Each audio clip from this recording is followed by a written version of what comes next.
हरे हरे हरे राम राम राम हरे हरे। यहाँ पे राम जी पुनः अयोध्या लौट करके आते हैं और समाचार पुरवासन पाए नर अरु नारी हर्ष सब धाय। सब दौड़ रहे हैं कि 14 वर्षों से हम जिन प्रभु की प्रतीक्षा कर रहे थे, जिस घड़ी की प्रतीक्षा कर रहे थे, वह अब आ गई है और सभी भगवान के दर्शन के लिए आते हैं। अब भगवान जब आ रहे हैं तो सीता जी से कहते हैं, यद्यपि सब वैकुंठ बखाना। यहाँ पे हम कथा में यही बता रहे हैं कि तुलसी जी की यदि हम सेवा करेंगे तो वैकुंठ मिलेगा। सब वैकुंठ का बखान करते हैं, वैकुंठ सर्वश्रेष्ठ है भी, पर वैकुंठ से अधिक प्रिय मुझे अयोध्या है। बोलिए अयोध्या धाम की जय, राम राजा सरकार की जय। भगवान कह रहे हैं, अवधपुरी सम प्रिय नहीं सो,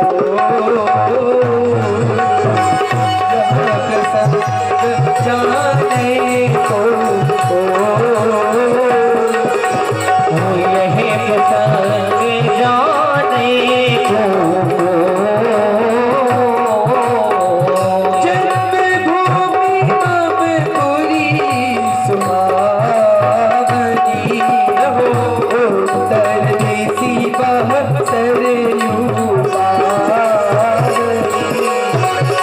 उत्तर देशी बहे हरियो पावना,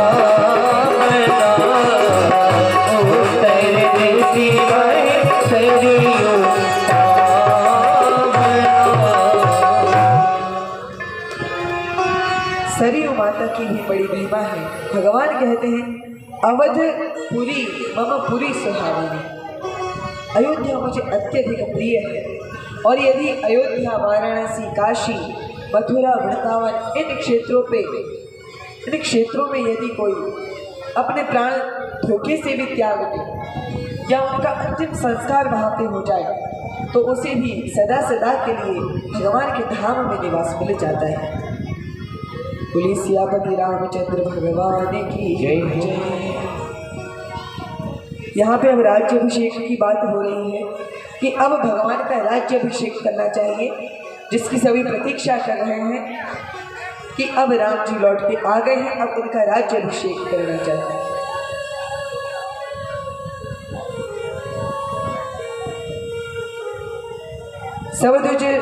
सबदुज देहु हर्षि अनुशासन, सभी जितने भी मुनिगण हैं वे आशीर्वाद दें और हम श्री रामचंद्र प्रभु का राज्याभिषेक करें। सभी ने आशीर्वाद दिया है और कहा है कि जब भी श्री रामचंद्र भगवान का राज्याभिषेक होगा वही घड़ी सबसे पवित्र होगी, इसीलिए अब प्रभु का राज्याभिषेक होना चाहिए। भगवान का राज्याभिषेक प्रारंभ हुआ है, सभी देवता वेदगण सभी लोग आके भगवान की स्तुति कर रहे हैं। जय सगुण निर्गुण रूप अनूप भूप, शिरोमणि दस कंधरा की प्रचंड से प्रबल फल भुल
हम कहूँ रक्षे राम नमामि।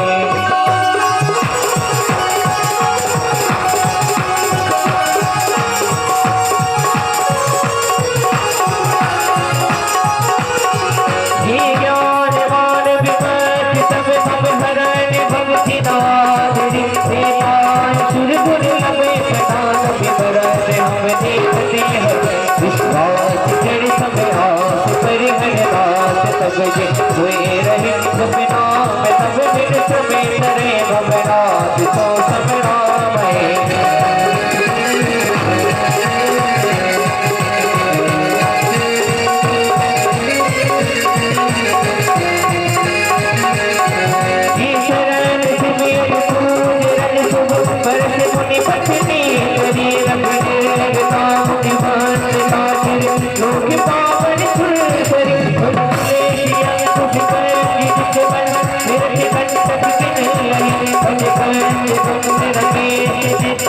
राम नित्य बनाए हम व्यास मूल मनाज पर नमस्कार निर्माण बड़ी सजकन राम के अनेक वर्ष मन बने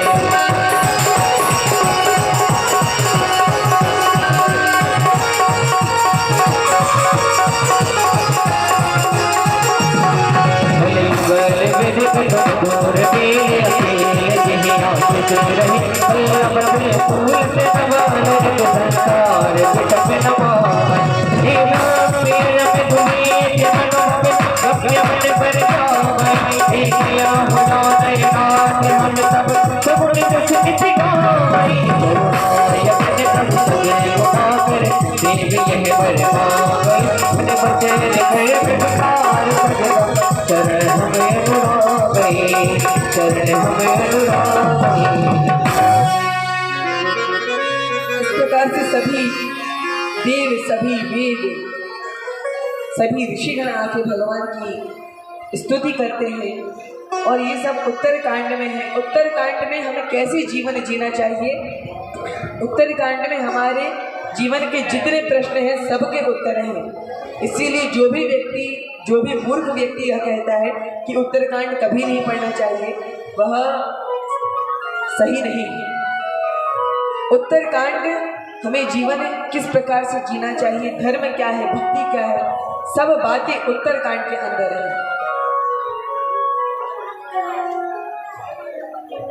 दूसरी भगवत गीता है उत्तरकांड, रामचरितमानस में संत असंत भेद वर्णन है और बहुत सारी कथाएं वर्णन है उत्तरकांड में। आज समय नहीं है इसीलिए हम चर्चा नहीं करेंगे। राम राज्य की 2 चौपाई को हम श्रवण करेंगे कि आज जो बात चल रही है कि हमें राम राज्य बनाना है, जैसा राम राज्य था वैसा राज्य बनाना है। राम राज्य कैसा था उसके विषय में हम 2 मिनट श्रवण करेंगे, संत महिमा श्रवण करके राम गीता, और उसके बाद फिर हम कथा को विश्राम करेंगे।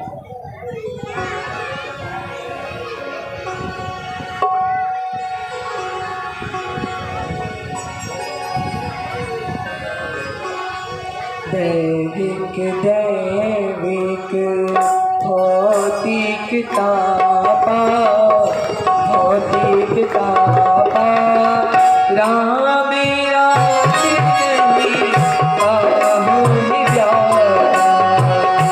दैविक दैविक भौतिक तापा, भौतिक तापा राम मेरा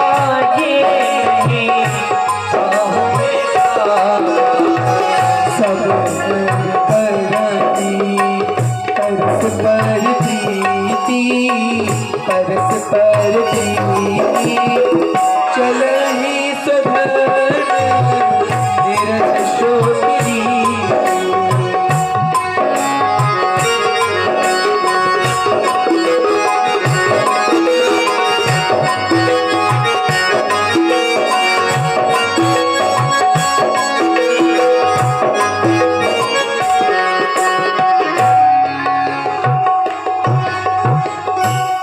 दैहिक दैविक भौतिक तापा, देवता भी प्रसन्न रहती थी क्योंकि लोग धर्म का आचरण करने वाले थे। यदि राष्ट्र को प्रसन्न रखना है, राष्ट्र को संपन्न रखना है, तो उसके लिए भगवान को प्रसन्न करना भी बहुत आवश्यक है। यदि आप देश को धर्म के बिना चलाने का प्रयास करेंगे तो वह किसी भी प्रकार से संभव नहीं है। पूरी रामचरितमानस में राम जी के स्वभाव का वर्णन है कि राम जी कितने धर्माचरण करने वाले हैं, इसीलिए उन्होंने राम राज्य का संस्थापन किया। न वहाँ कोई दुखी था, नहीं दरिद्र को दुखी न दीना, वहाँ पे कोई भी दुखी, निर्धन, दरिद्र, कोई भी एक भी ऐसा व्यक्ति नहीं था। ऐसा राम राज्य था। यदि हमें वैसा बनाना है तो धर्म के पथ पे चलना होगा। और भारत को यदि विकसित करना है तो कृषि अच्छी होनी चाहिए। यदि गो आधारित कृषि सभी लोग करेंगे तो उससे भारत की अर्थव्यवस्था भी आगे जा पाएगी। इसीलिए यदि हमें राष्ट्र को आगे बढ़ाना है तो धर्म को यदि हम साथ लेंगे तो ही हम राष्ट्र को आगे बढ़ा सकते हैं। बोलिए सियापति रामचंद्र भगवान की जय, श्री गौ माता की जय, श्री राम राज्य की जय। उसके बाद वर्णन आता है सत्संग की महिमा का। संत और असंत में किस प्रकार का भेद है, तो एक चौपाई में हम उसको श्रवण करेंगे। जो संत हैं वो किस प्रकार के हैं, वे चंदन के वृक्ष हैं, और जो दुष्ट हैं वे कुल्हाड़ी हैं। कुल्हाड़ी जब चंदन पे प्रहार करती है तो चंदन इतने अधिक श्रेष्ठ है, चंदन इतना अधिक श्रेष्ठ है कि कुल्हाड़ी को भी अपनी सुगंध प्रदान कर ही देता है। तो इसी प्रकार से संत अपना हित चाहने वाले, हित न चाहने वाले सभी का कल्याण करते हैं। संतों की बड़ी महिमा है, और संत सेवा जो सदा करते हैं भगवान हमेशा ही उन पर प्रसन्न रहते हैं। बोले संत भगवान की जय। यहाँ पे राम गीता का बड़ा सुंदर वर्णन श्री रामचंद्र कर रहे हैं। जैसे कृष्ण भगवान ने गीता कही, वैसे ही राम जी एक दो दोहे में राम गीता का वर्णन कर रहे हैं। उसकी हम कुछ मुख्य चौपाइयां लेंगे। हम इस संसार में हैं जो कष्ट झेले रहे हैं,